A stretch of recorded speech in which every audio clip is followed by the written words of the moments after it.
नमस्कार, म दिवस परियार। म 12 प्लस मिडियामा फेरि पनि उपस्थित भएको छु। हामीले विगत केही समयदेखि हामीले निरन्तर हाम्रो एपिसोडहरू दिन सकिरहेको छैनौँ हाम्रो विविध कारणले गर्दा, र अब हामी यो पनि बाचा गर्छौँ कि अब हामी छिट्टै नै निरन्तर हाम्रो एपिसोडहरू प्रस्तुत गर्न चाहन्छौँ, गर्नेछौँ। र लामो समयको अन्तरालपछि आज हामीसँग कुराकानी गर्नको लागि हामीले हाम्रो गेस्टमा उपस्थित गराएका छौँ अपाङ्गता भएको व्यक्तिहरूको हक हित अधिकारका लागि बुलन्द आवाज उठाउने, जो दूर दराजदेखि सडकसम्म आन्दोलनमा रहेर अपाङ्गको आवाज बुलन्द गर्नको लागि राज्यले दिनुपर्ने सेवा सुविधा पाउनै पर्छ, दिनै पर्छ भनेर बुलन्द आवाज उठाउने यस्तो व्यक्तित्वलाई आज हामीले कुराकानीको लागि जोडेका छौँ र ढिला नगरी म उहाँलाई स्वागत गर्न चाहन्छु। सर नमस्ते। नमस्कार। सर हजुरको शुभ नाम? मेरो नाम दीपक भण्डारी, मेरो घर चाहिँ तनहुँ। म चाहिँ अपाङ्गता भएका व्यक्तिहरूको लागि राज्यले सुनिश्चित गरेको ऐन अपाङ्गता अधिकार सम्बन्धी ऐन 2074 र त्यसकै आधारमा बनेको नियमावली 2077 अनुसारको सेवा सुविधाहरू राज्यले सहजै रूपमा कार्यान्वयनमा ल्याउनुपर्छ र त्यो सेवा सुविधाहरू चाहिँ अपाङ्गता भएका व्यक्तिहरूले सहज रूपमा उपभोग गर्न पाउनुपर्छ भन्ने अभियानमा चाहिँ हजुरको घर तनहुँमा भन्नुभयो।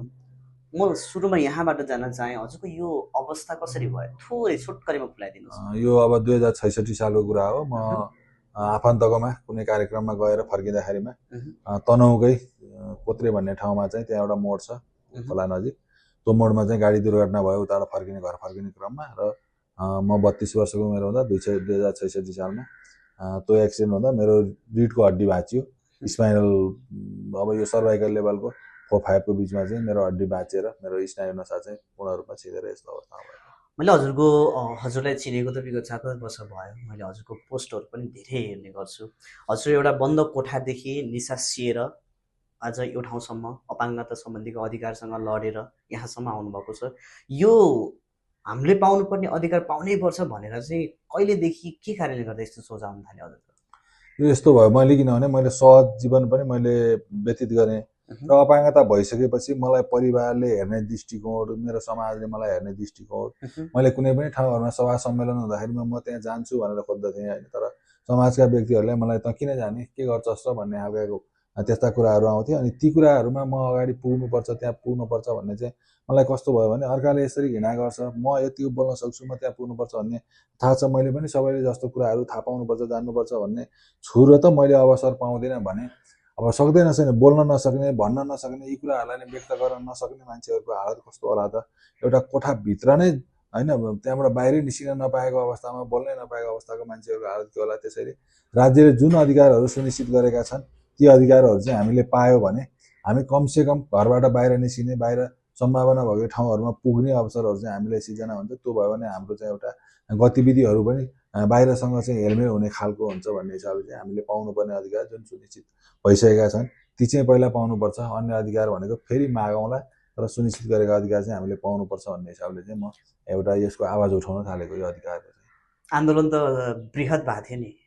यो आन्दोलन बृहत भन्दा पनि अब जब काठमाडौँ आइसकेपछि हाम्रो आन्दोलन अलिकति बृहत रूपमा, मैले तपाईँको काठमाडौँ आउनुभन्दा पनि 2 वर्ष अगाडिदेखि म आफ्नै स्थानीय तहमा मैले पहिला चाहिँ निवेदनहरू हालेँ होइन। त्यसपछि म 4 चोटिसम्म चाहिँ मेरो स्थानीय तहमा पनि बासै बस्ने गरेर आन्दोलन गरेको मैले आफ्नो स्थानीय तहमा।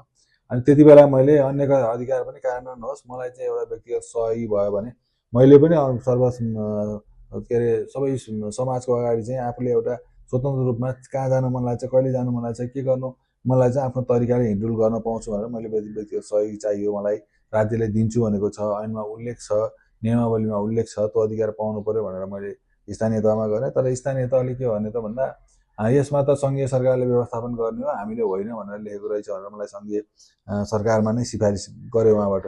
त्यो भइसकेपछि मैले 2080 साल कार्तिकको 19 गते हाम्रो महिला बालबालिका तथा ज्येष्ठ नागरिक मन्त्रालयमा आएँ र मन्त्रीकै अगाडि, सचिव र मन्त्रीज्यूको अगाडि, त्यसमा हाम्रा अरू अपाङ्गता भएका साथीहरू भोजराज सर, कृष्ण गौतम सरहरू पनि सँगै हुनुहुन्थ्यो। त्यति बेला मैले उहाँहरूलाई त्यो निवेदन दिएपछि मैले पाउनुपर्ने अधिकार पाउनु पर्यो भने उहाँहरूले चाहिँ र तपाईँको अधिकार केही समयमा सुनिश्चित हुन्छ। त्यो बेलामा अन्य कुराहरू पनि भएका थिए, अब तपाईँको लागि हामी सुनिश्चित गर्छौँ भन्ने पनि थियो। मेरो लागि मात्रै होइन, यो कार्य जुन नियमावली बनेको छ त्यो सबैका लागि कार्यान्वयनमा आओस् भन्ने शब्द राखेर अनिलाई हामी गर्छौँ भन्नुभयो उहाँहरूले। त्यसपछि मैले विश्वास गरेर म घर फर्केर गएँ। जब घर फर्केर गएपछि पनि मैले लामो समय पुर्याएँ। त्यसपछि चैतको 3 गतेसम्म पनि ती कुराहरू कार्यान्वयनमा आउने कुनै पनि अवस्था नआएपछि चैतको 3 गते म घरबाट निस्केर यो अधिकार खोज्न अब म आन्दोलनमै सडक आन्दोलनमा जान्छु भनेर उहाँबाट निस्केर काठमाडौँ आएँ। काठमाडौँ आइसकेपछि 3 गते म आएँ। 4 गतेको कुरा हो, महिला बालबालिका मन्त्रालयमा पनि ध्यानाकर्षण पत्र र गृह मन्त्रालयमा पनि ध्यानाकर्षण पत्र बुझाएर अनि त्यसपछि 6 गतेबाट चाहिँ म सडक आन्दोलनमा निस्किएँ। सुरुको चरणमा अब हाम्रो त्यति वृहत भएन होइन। सुरुको चरणको हामी 9 दिन बसेको सडकमा। 9 दिन बस्दा चाहिँ हामी दिनभरि बस्ने अनि राति चाहिँ गएर कोठामा सुत्ने गरेर त्यसरी बसेको आन्दोलन हो। 9 दिनपछि त्यो एउटा सम्झौता भयो। के सम्झौता भयो त भन्दाखेरि त्यो बेलामा हाम्रो माग थियो 3टा थियो। एउटा व्यक्तिगत सहयोगी, दोस्रो सहायक सामग्री सहजै उपलब्ध गराउनु पर्ने भन्ने र अनि सामुदायिक सहायता सेवा, यो 3टा कुराहरू लिएर हामी सडकमा बसेको त्यो बेलामा। त्यो बेलाको आन्दोलन के भयो त, अनि सम्झौता भयो 14 गते, चैतको 14 गते एउटा सम्झौता भयो बालबालिका मन्त्रालयसँग।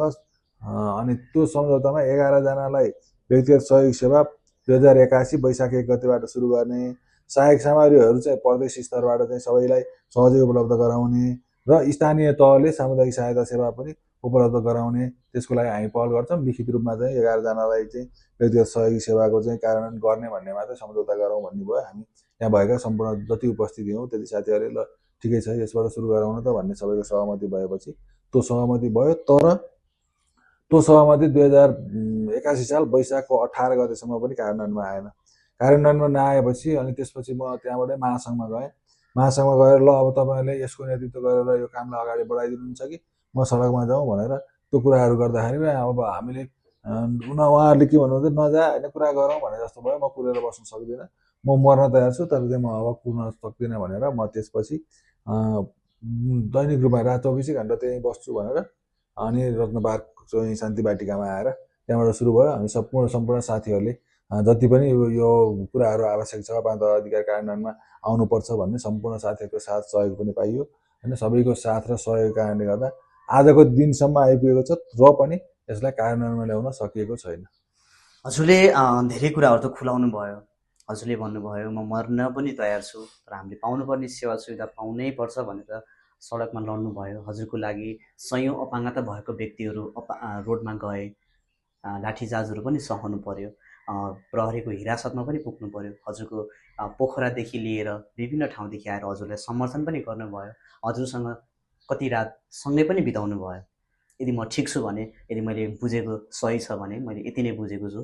हजुर त्यो आन्दोलन गरिसके पछाडि जुन केही सम्झौता भयो, हजुर नेपाल अपाङ्ग सङ्घ खगेन्द्र नवजीवनमा सम्झौता स्वरूप महिला तथा ज्येष्ठ नागरिक मन्त्रालयबाट हजुरलाई यहाँ पठाउनु भयो केही महिनाको लागि भनेर, र बिचमा सम्झौता को समय सकिसके पछाडि पनि अझै पनि हजुर यहीँ हुनुहुन्छ। यदि म ठिक छु भने, मैले बोलेको सही छ भने यहीँ हुनुहुन्छ। कस्तो भयो भने हजुरलाई चाहिँ कुन रूपले चिन्ने? अब हजुरलाई अधिकारवादी अभियान्तावादी भनेर चिन्ने कि अवसरवादी भनेर चिन्ने? कसरी चिन्ने हजुर? एकदमै प्रश्नको लागि धन्यवाद। यो एकदमै महत्त्वपूर्ण प्रश्न पनि हो र यी शब्दहरू मैले केही व्यक्तिहरूले यो शब्दहरू भनौँ नाम तोकेर यसरी भन्ने कुरा भएन, तर केही मान्छेहरूले उसले आन्दोलन गर्यो, उसले त सेवा सुविधा पाइहाल्यो, अब उसलाई के मतलब भनेर भनेका शब्दहरू पनि मैले सुनिरहेको छु। अनि विभिन्न आक्षेपहरू पनि मैले यहाँ रहिरहँदा सहेको पनि। कस्तो भयो भने, एकैछिन रोकेँ मैले हजुरलाई, कस्तो भयो भने हजुर यहाँ बस्नुभयो, सम्झौतामा नै बस्नु भएको छ जहाँसम्म लाग्छ। फेरि पनि भने म यदि सही छु भने सम्झौतामा बस्नु भएको छ। कस्तो भइदियो भने हजुर त अहिले अपाङ्गसँग कर्मचारी पनि बनिदिनु भयो। कति तल पाउनुहुन्छ? कर्मचारी बनेको छैन मैले। तपाईँलाई कसरी, त्यही त यहाँ एउटा यस्तो हल्ला छ कि तपाईँलाई यो कर्मचारी भयो जस्तो छ। मैले उहाँहरूले मलाई चाहिँ त बस होइन यसरी बसेर काम गर्दै भन्दाखेरिमा पनि मैले उहाँलाई के भनेको छु त भन्दा, म यसरी एउटा आन्दोलनमा यसरी अधिकारको लागि हिँडेको व्यक्ति हो। म तपाईँहरूले कुनै कुराको कर्मचारी यसो भनेर काम गर्न मिल्दैन। ठिक छ, तपाईँलाई मेरो आवश्यकता छ भने म मन्त्रालयदेखि लिएर यहाँ हुने सेवाग्राहीदेखि लिएर होइन अफिसको चाहिँ कर्मचारीदेखि लिएर यहाँ रहेका चाहिँ यताको सहयोग गर्ने सहयोगी कर्मचारीहरूको समन्वयात्मक भूमिका खेल्न सक्छु। तर मैले कुनै पनि कर्मचारी भनेर तलब लिएर बस्न सक्दिनँ। म कर्मचारी हुँदिनँ भनेर भनेको छु र कर्मचारी होइन। मलाई त्यसो भए तपाईँले समन्वय गरिदिनु नि त, यथासम्भव जे सम्भव छ त्यो समन्वय गरिदिनु भन्नुभएको छ। त्यो समन्वयकर्ताको भूमिका चाहिँ मैले भनेपछि यसरी बुझौँ, अहिले हजुर यहाँको कर्मचारी होइन। यो गलत इन्फर्मेसन गलत हो। इन्फर्मेसन गलत हो। मैले कुनै एक खाजा खाने ठाउँमा सुनेको थिएँ, कुनै एउटा रेस्टुरेन्ट खाजा खाने रेस्टुरेन्टमा सुने। हजुरको नेतृत्वकर्ता त 3 जना हुनुहुन्थ्यो मैले बुझेको। हो 3 जना हुनुहुन्थ्यो आन्दोलनमा, 3 जनाले नेतृत्व गर्नुभएको थियो। हजुरकै साथीमध्ये एकजनाले के भन्दै हुनुहुन्थ्यो भने अपाङ्ग सङ्घ त अब 8 बजे 9 बजेसम्म खुल्छ, किन डराएको तिमीहरू, बस न, म छु त भन्नुभएको। तपाईँहरू दादा हुनुहुन्छ है, अपाङ्ग सङ्घ चलाउनुहुन्छ? हो तपाईँले जसरी सोच्नुभयो, जसरी कुरा सुन्नुभयो, अहिलेसम्म मैले कुनै पनि दादागिरी हजुरले भन्नु भएन, हजुरको सहकर्मी, हजुरको साथीले। यस्तो हुन्छ, कस्तो भने किनभने कर्मचारी भइसक्नु भएछ। एकछिन अगाडिको कुरा सोचेँ मैले, किनकि तपाईँको म जब आन्दोलनमा आएँ मैले अपाङ्गता भएका व्यक्तिहरूले पाउनुपर्ने अधिकारहरू कार्यान्वयनमा ल्याउनु पर्छ भनेर म अपाङ्ग आन्दोलनमा उत्रिएँ। एक्ज्याक्टली होइन, म जब सडकमा आएँ, सडकमा आइसकेपछि साथ दिने साथीहरू आउनुभयो नि त, धेरै साथीहरू आउनु भएको छ, किनकि जो सम्भावना थियो, जसको जति सम्भावना थियो त्यसरी आउनुभयो। उहाँहरूले कुटाइ खानु भएको छ, पिटाइ खानु भएको छ, होइन, कति कुराहरूको क्षति बिहोर्नु भएको छ, र उहाँहरूले कुनै होइन, उहाँहरू साथ दिन आउनु भएको हो नि त। उहाँहरूबाट भएका कुटाइ पिटाइको जिम्मेवारी, सम्पूर्ण जिम्मेवारी मैले लिने, अनि मलाई साथ दिन आउनुभयो भने उहाँहरूले फेरि पछि गरेका गल्तीहरूलाई मैले त्यसको जिम्मा लिनुपर्ने, त्यो सायद त्यस्तो हुँदैन होला जस्तो लाग्छ। किनकि म आफूले मैले भनिरहेको छु अपाङ्गता भएका व्यक्तिहरूले पाउनुपर्ने अधिकार कार्यान्वयनमा आउनु पर्यो। ती कार्यान्वयनमा आयो भने सम्पूर्ण अपाङ्गता भएका व्यक्तिहरूले सहजता पाउँछन्। त्यसको लागि म लडाइँमा उत्रेको। मैले कसैलाई पनि गलत गर्नुपर्छ, मेरो साथमा आएपछि मैले गलत गर्नुपर्छ भनेर भनेको छैन। यदि मैले त्यस्तो निर्देशन दिएको छु, मैले स्वयं गलत गरेको छु भने त्यसको जवाबदेही म हुने हो। तर अर्को साथी सँगै आयो, सँगै आन्दोलनमा हिँडेको, तेरो कारणले, तेरो नेतृत्वको कारणले यो भएको, तेरो नेतृत्वमा सँगै बस्ने व्यक्तिहरूले यो गलत गरे, अनि त्यसको जवाबदेही त हुनुपर्छ भन्ने चाहिँ अब यो त्यस्तो प्रश्न चाहिँ सायद गर्नु हुँदैन होला। मैले गलत गरेँ अथवा मैले नराम्रो गरेँ, त्यस्तो हो भने चाहिँ तपाईँले मसँग प्रश्न गर्नुहोस्, म त्यसको उत्तर दिन तयार छु। मैले यो भनिनँ कि हजुरलाई, हजुरको आन्दोलनमा जति पनि जानुभएको थियो, स्वयं म पनि गएको थिएँ। हजुरको आन्दोलनमा जति पनि गएको छ सबैको जिम्मा हजुरले लिनुपर्छ। मैले प्रश्न चाहिँ गरेको जस्तो मलाई लागेन।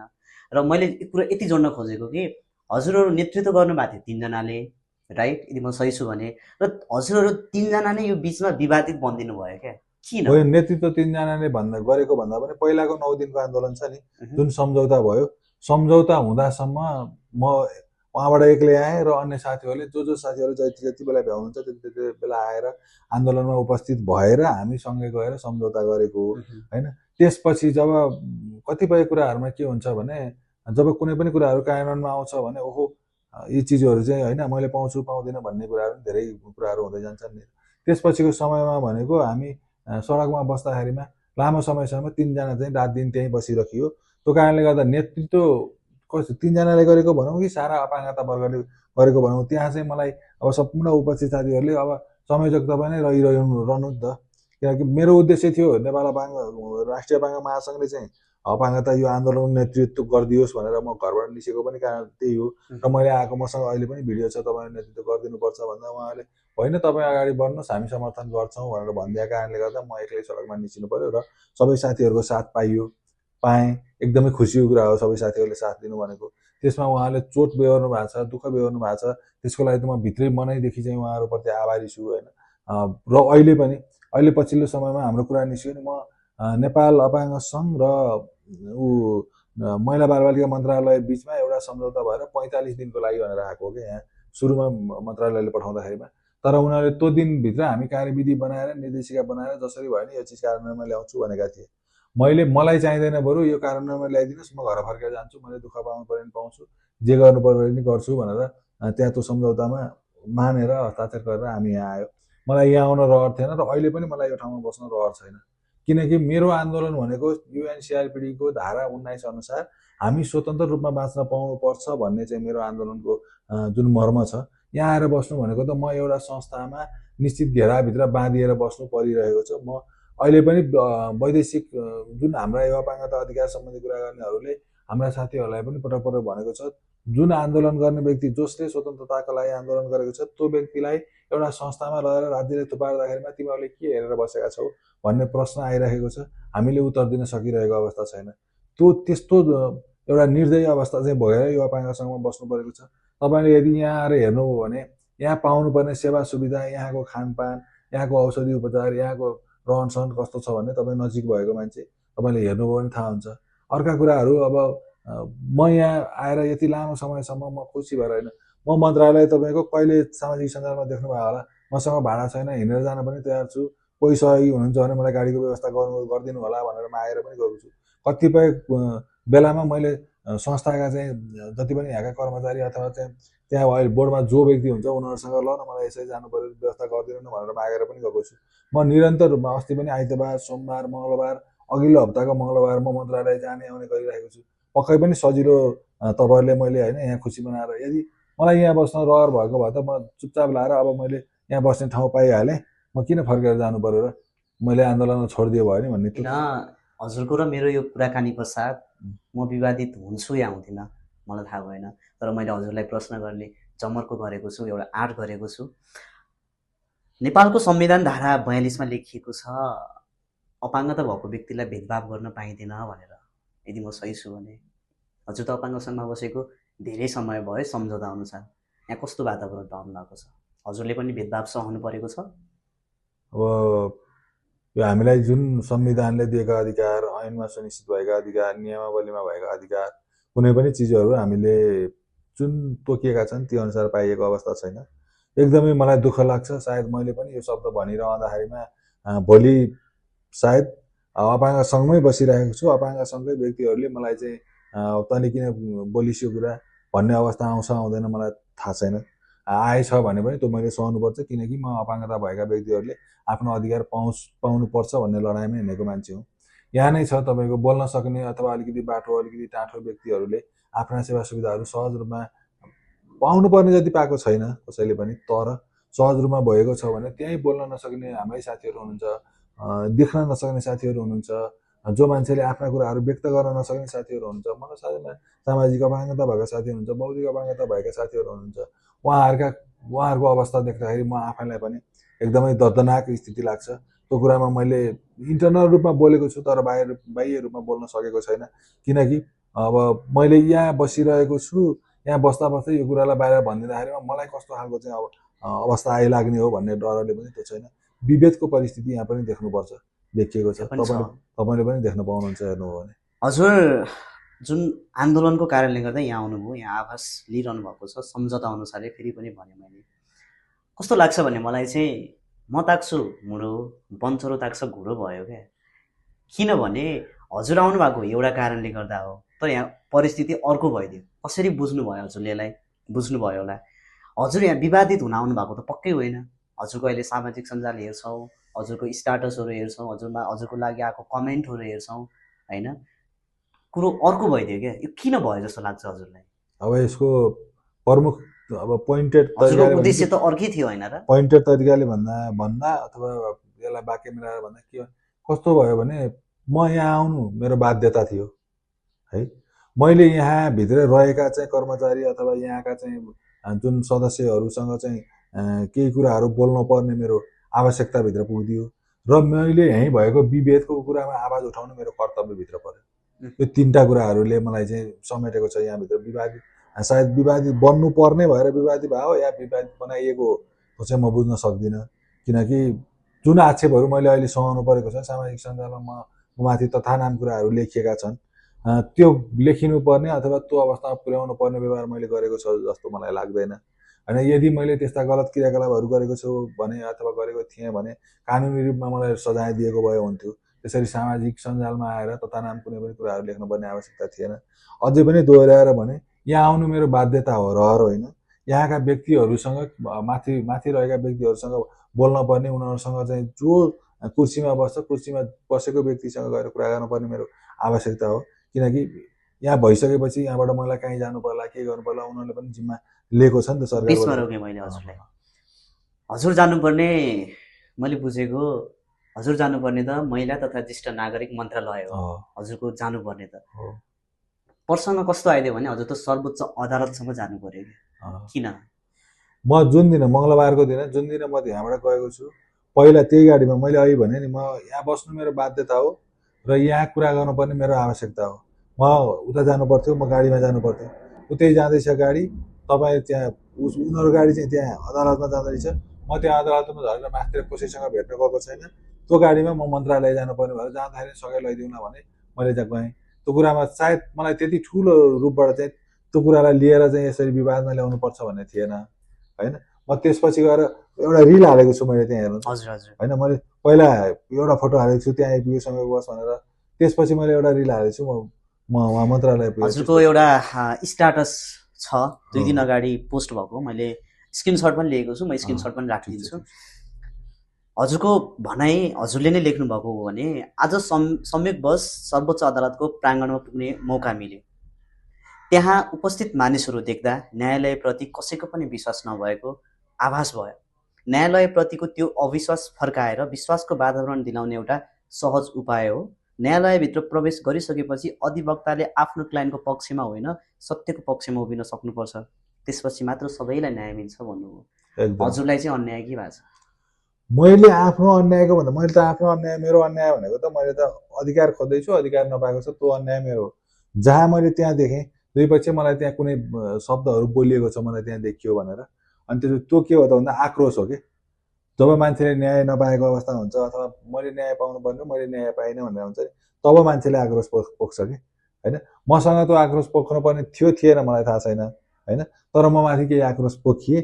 अनि त्यसपछि मलाई मनमा आयो कि मान्छेले जब न्यायको लागि चाहिँ जान्छ अनि मैले न्याय भेटाएन भनेपछि मान्छेमा आक्रोश उत्पन्न हुँदो रहेछ।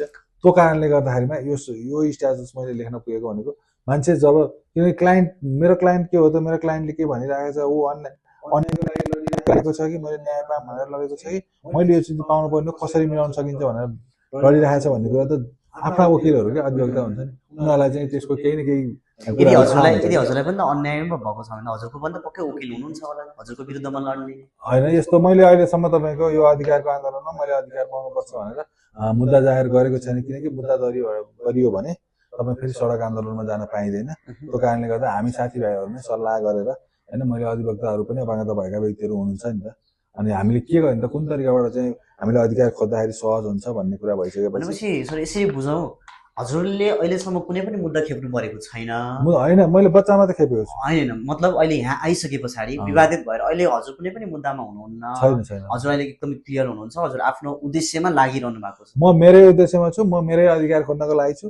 यहाँका मुद्दाहरू, यहाँ बीच चलेका मुद्दाहरूमा मलाई त्यो मुद्दा जिते पनि हारे पनि कुनै लेना देना छैन, मलाई त्यहाँबाट केही पाउनु पनि छैन, मलाई त्यहाँबाट केही गुमाउनु पनि छैन। यसको मतलब हजुर त्यही आन्दोलनमा अझै पनि हुनुहुन्छ, लागिरहनु भएको छ। म त्यो आन्दोलनमा अझै पनि छु। मैले अस्ति मात्रै तपाईँको मङ्गलबार मात्रै मन्त्रीज्यू हाम्रो सीताबादीज्यूलाई भेटेर मैले अर्को समेत के भनेको छु त भन्दा उहाँले अहिले यो निलो बस, ब्लू बस चाहिँ महिलाहरूको लागि भनेर सञ्चालन गर्ने कुराहरू गर्नुभएको रहेछ। अनि मैले यदि तपाईँहरूले यो सञ्चालन गर्ने ब्लू बस यदि महिलाहरू अपाङ्गता भएका पनि छन् भन्ने कुरा तपाईँलाई ज्ञान होला, ती महिलाहरूले पनि प्रयोगमा ल्याउनुपर्छ, प्रयोग गर्न पाउनुपर्छ भन्ने तपाईँले सोच राखिदिनु होला। तपाईँहरूको बस सञ्चालन आउँदाखेरिमा यदि त्यो अपाङ्ग मैत्री भएन भने तपाईँले आज मलाई यहाँ यसरी कुरा गरेको देख्नु भएको छ, भोलि सडकमा त्यो निलो बसको अगाडि देख्न सक्नुहुन्छ। तपाईँले त्यो कुरा चाहिँ ख्याल गरिदिनु होला। मेरा पहिलाका मुद्दा त छँदैछन्, तर यो भयो भने पनि एउटा सुरुवात हुन्छ। त्यो कुरा तपाईँले सम्झनु होला। तपाईँको आन्दोलनको चाहिँ उद्देश्य कहिले प्राप्ति होला यो तरिकाले? यो त धेरै समय भयो। अब मैले भने नि मैले जति लागेको छु, म जुन तपाईँले बसेको छु नि, त्यो तपाईँहरूले सायद अपाङ्गता भएका साथीहरू सबै 10-15 दिनको लागि एकचोटि चाहिँ हरेक आफू जहाँ जहाँ छ त्यहीँ काठमाडौँमै आएर सडकमा उर्लेर लाठी खानुपर्छ भन्ने छैन। आफ्नो स्थानीय तहमा गएर 10 दिनको लागि मात्रै त्यो स्थानीय तहमा धरना बस्दिने हो सबैजना उठेर भने 10 दिन पनि लाग्दैन। 10 दिनभित्र नै हामीले अधिकारहरू सम्पूर्ण अधिकारहरू कार्यान्वयन भएको देख्न पाउँछौँ। तर म एक्लै कराएर चाहिँ के हुँदो रहेछ त भन्दा कराए दक्षिणा हराए भने जस्तो। हुन त मैले साथीहरूको साथ त पाएको छु नि त, तर यो किन भयो जस्तो लाग्दैन? कराए दक्षिणा हराए, हजुरले त्यत्रो साथ पाउनु भएको, अब हेर्नु न किन भयो होला? किनकि हामी कोही पनि अपाङ्गता भएका व्यक्तिहरूलाई अधिकारहरू नपाऊँ भन्ने त हुँदैन होला। अनि हामीभित्र पनि विविधता छ, तपाईँले पनि देख्नु भएको छ। अब बाँच्नै नसक्ने मान्छेहरूले बाँच्न चाहन्छ, अलिकति चहल पहल गर्न साथीले त्यो चहल पहलमा जान चाहन्छ, त्योभन्दा पनि बढिसक्ने साथीले त्यही अनुसार आफ्नो अनुसारको वातावरण खोजिराखेको हुन्छ नि त मान्छेले। र मेरै उसमा भनौँ न, मैले जुन एउटा नेतृत्व गरेर अगाडि बढेको आन्दोलन छ त्यसैको लागि समय दिन पनि सधैँ समय दिन त कसैले पनि सक्दैन।